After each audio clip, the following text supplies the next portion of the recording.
Good afternoon, all of you. Good afternoon. Say good afternoon.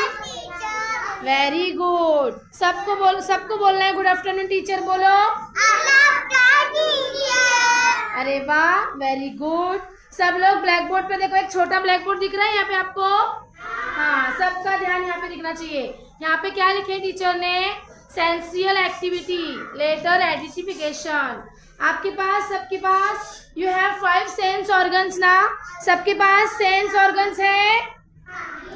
क्या क्या है आपके सेंस ऑर्गन्स? आईज,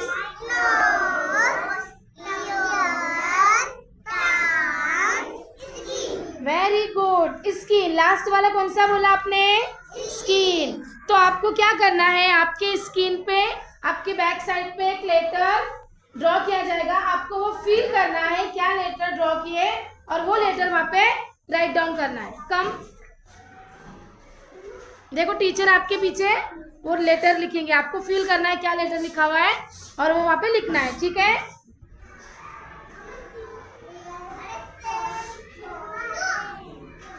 कौन सा लेटर है बोलो? Very good, very good, clap करो इनके लिए। मेरा काम फास्ट आ रहा है मेरा। देखो, फील करना है आपको क्या मैं लिख रही हूँ। हाँ, वेरी गुड, क्लैप करो इनके लिए। सोनेहा का खालिद, सोनिया आगे देखो। क्या लेटर है बोलो वो? वेरी गुड, सबकी समझ में आया ये? यानी आप लोगों ने आपके स्किन के जरिए लेटर्स को फिल किया। Well done, clap for us. खुद के लिए क्लैप करो लाउडली, जोर से।